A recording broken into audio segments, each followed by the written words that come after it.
Pranam Acharya. So my question is that when I'm seeing doing something like telling people like what is correct or what is not correct, I'm seeing that deep down there is desire within me, like an ego tendency. That's not very like promoting veganism or kind of something. So when I'm saying to my parents, don't eat milk products, okay, so it's not about that don't eat milk products. I just want to gain a kind of respect in the eyes of my parents. So what I'm seeing it is, so there is a deep ego tendency within me. So when I'm seeing that, I'm such a worthless person. So why should I promote the service of truth and all that? Like, I'm not worth of it. I have this kind of feeling when I'm doing these things. Why should you serve the truth when you are a worthless person? You should serve the truth exactly because you are a worthless person. How else will you become worthy?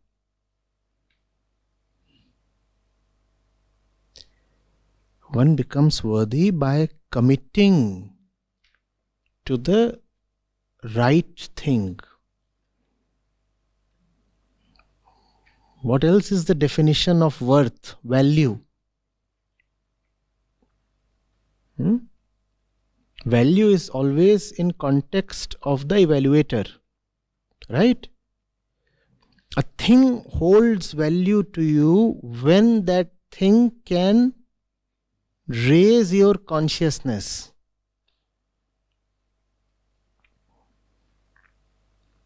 Elevation of consciousness is the only real value addition. All else is just accessories. Right? And only the pursuit of truth can elevate your consciousness. So if you feel that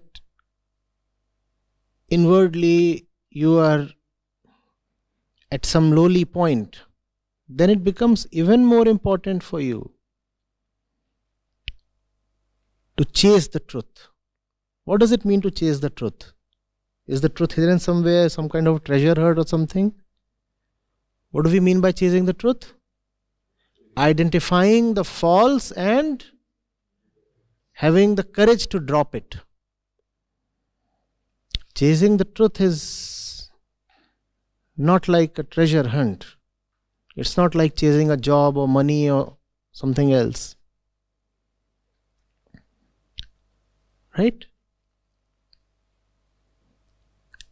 Remember, Vedanta proceeds through neti, through negation. So chasing the truth means not chasing the false. Identify what is false in your life, what is deceptive in your life, and then, like a man, drop it. What is the definition of falseness? That which is not what it appears to be is false. That which is not what it appears to be is false. Does falseness lie in the thing?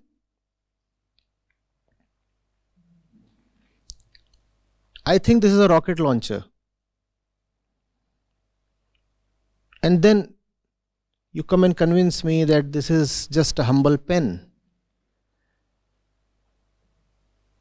So I should vent my rage on the pen and destroy it? Because the pen was false and fooled me? Does falseness lie in the thing, in the object that you perceive? I thought this is a rocket launcher. Who should be destroyed? This thing? The desire-driven perceiver. I am fond of space travel. So even a pen appears like a rocket or something. Are you getting it? My desire is skewing my vision, totally distorting it. Anything that I see is just not what I take it to be. Things are not to be blamed. So when we say chase the truth, we mean identify the false and drop it. What is to be dropped? The one within that just cannot see the reality of things. See how we are our own enemy. See how we create castles out of thin air. And when they collapse, we curse the world. Most of the castles we build in life have no foundation at all. Any wonder they collapse? But we are so fond of castles. We just build them. If I can't have it, I can imagine it.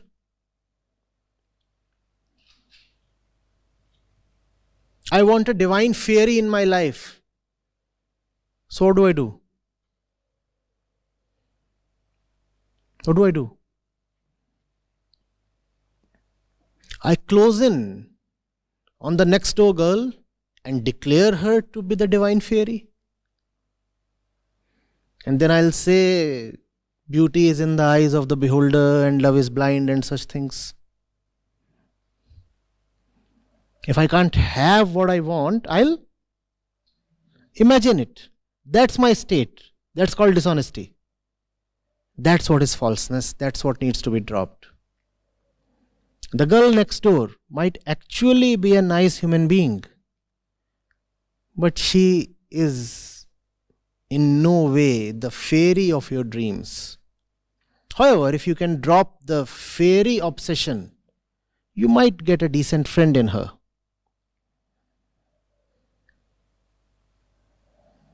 Are you getting it? Dropping the false is not about playing morally superior and breaking up with all and sundry, saying, I'm on a mission to drop the false. After all, I'm a spiritual person. AP told me to drop all falseness. So I'm dropping my mother, my scooter, my hen, my pen.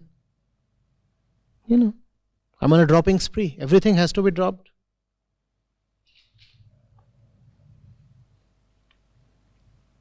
Drop everything, but just do not drop the dropper.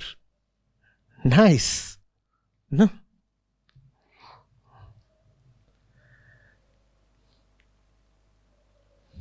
Things are just things. People are just people.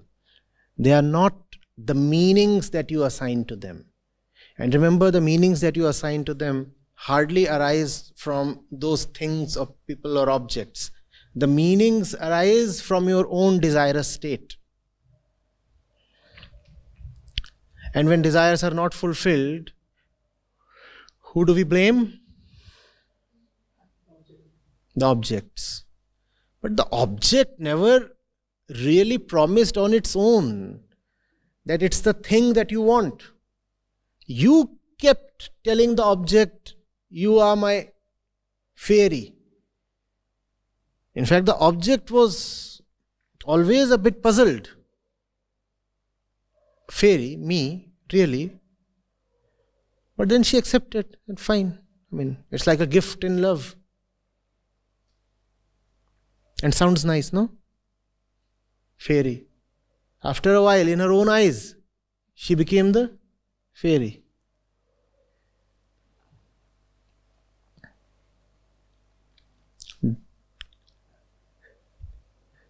Inquire, drop. Drop what? Not the things in your life, but your perception of them. Just as there is nothing worthy of being attached to. Equally and obviously, there is nothing that deserves your hatred. And it's obvious that attachment and hatred are close cousins. No? You don't have to be attached to anything. Equally, you don't have to despise anything. Just know what that thing really is. And then there is the right state of living. You can even call it love. Are you getting it? Now don't go home and start quarreling with your parents. Ma and Papa are false. No, they are people. No object is false. An object is just an object. Know them for what they really are. And then you will be unable to hate or despise. Just as you will be unable to be attached. Attachment will drop. And so will aversion.